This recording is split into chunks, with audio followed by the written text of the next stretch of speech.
لا إله إلا الله محمد رسول الله لا إله إلا الله محمد رسول الله. I want to ask, what happens to non-Muslims who have never been exposed to Islam?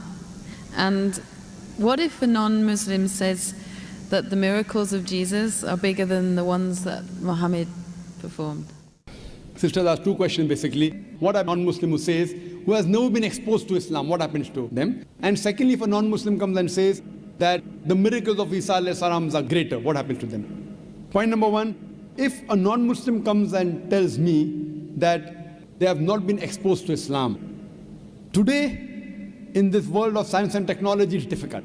Maybe if you asked this question 50 years back, it was possible.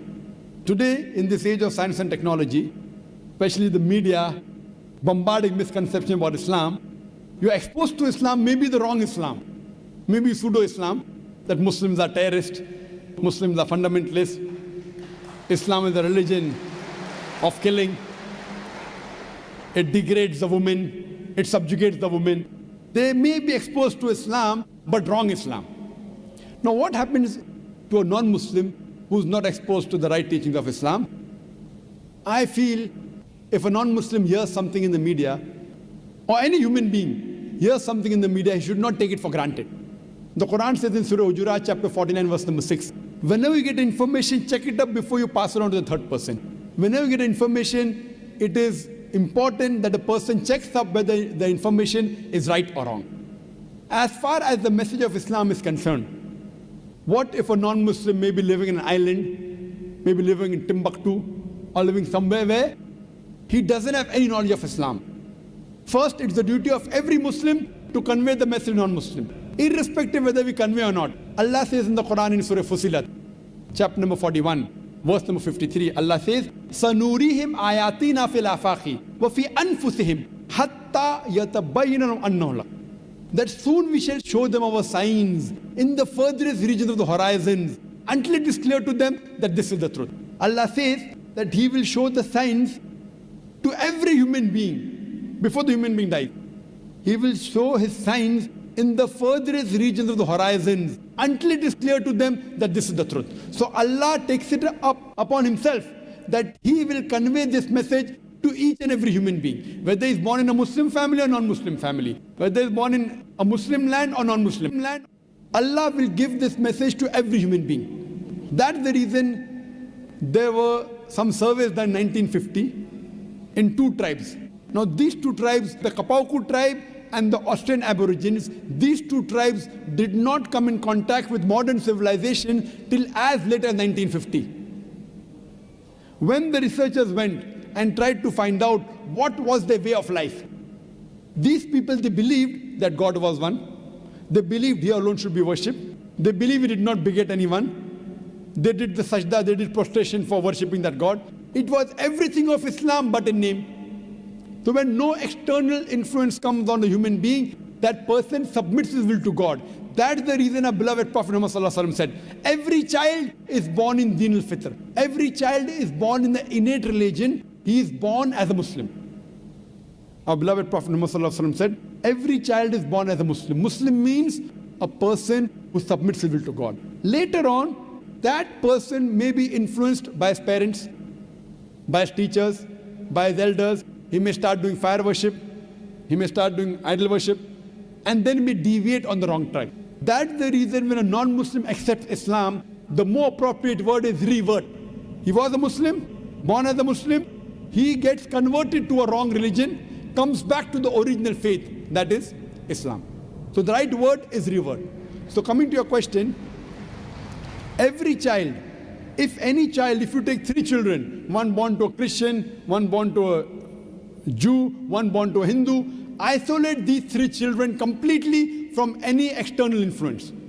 And when they grow up and you try and find out what is their way of life, it will be nothing but Islam.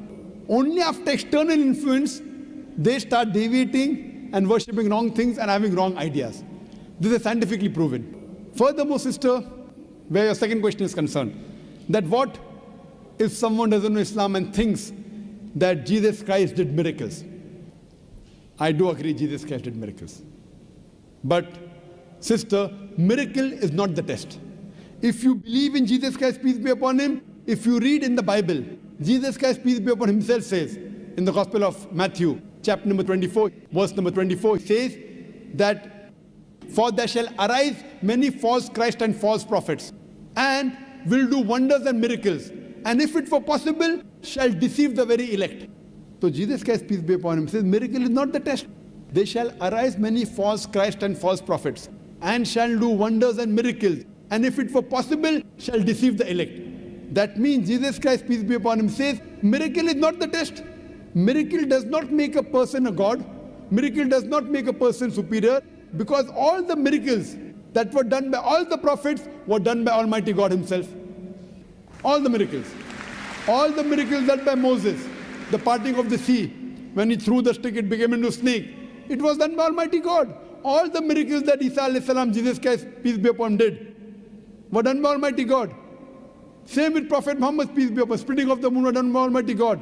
I would like to tell you that Islam is the only non-Christian faith which makes it an article of faith to believe in Jesus Christ, peace be upon him. No Muslim is a Muslim if he does not believe in Jesus Christ, peace be upon him.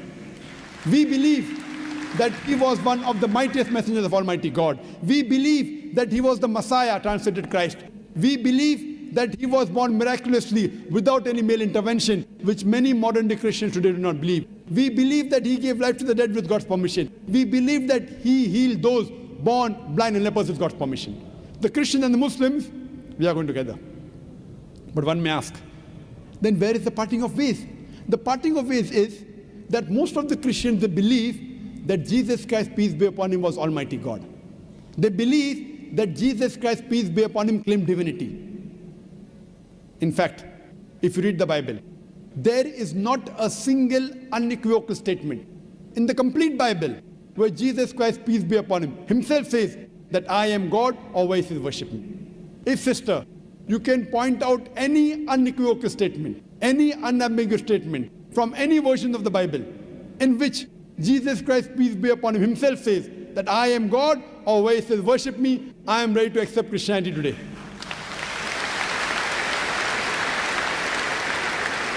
In fact, if you read the Bible, Jesus Christ, peace be upon him, said, it's mentioned in the Gospel of John, chapter number 14, verse number 28, Jesus Christ, peace be upon him, said, my Father is greater than I.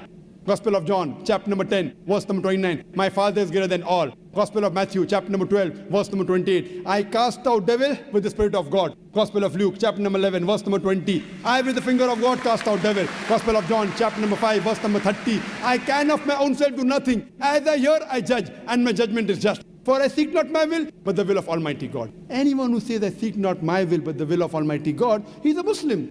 Jesus Christ, peace be upon him, is a Muslim. He never claimed divinity. He never said that he was Almighty God. He clearly mentioned, it's mentioned in the Gospel of John, chapter number 14, verse number 24. He said that the words that you hear are not mine, but my Father's who has sent me.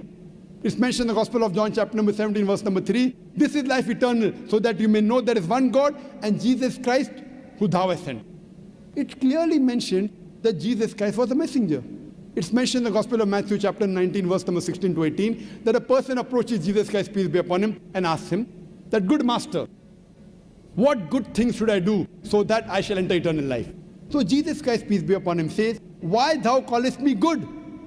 Leave aside God, G-O-D. Why thou callest me good, G-O-D?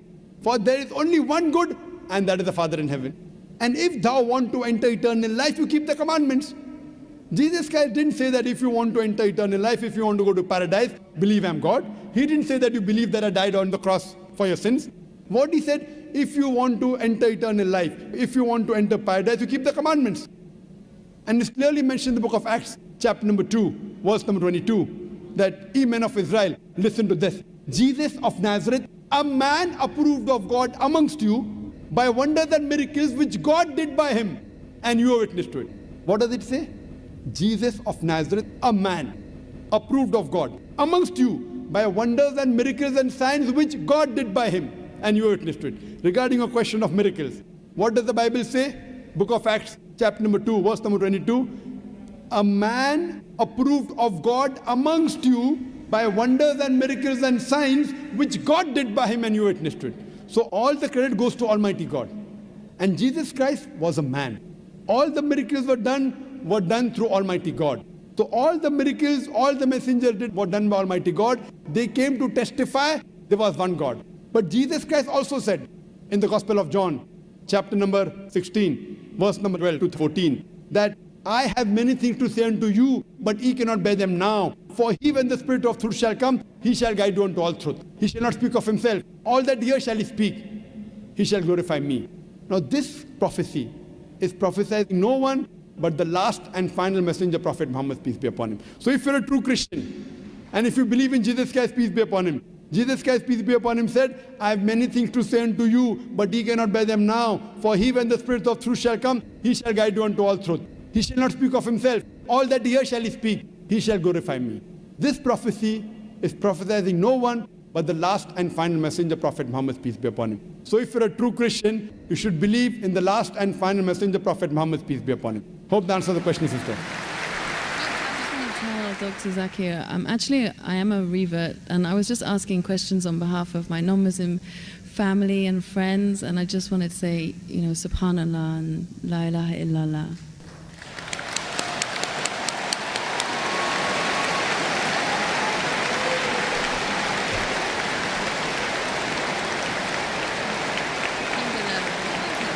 That's why I said you have to say what you have to say.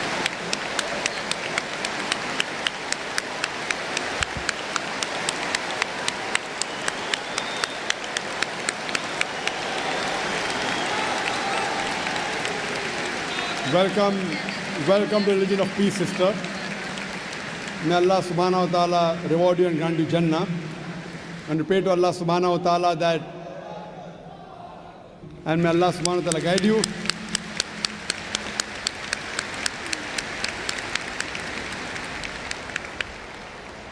And if you have any questions, sister, regarding to help your other family members come back to the right faith, to revert, you're most welcome to ask any questions, sister. And if you have any clarification, you're most welcome. There are many Dawah centers here in Dubai. There are many sisters' organizations. You can contact them, inshallah, if you have any queries. And now if you have any questions regarding to convince your other family members, you're most welcome to ask, sister.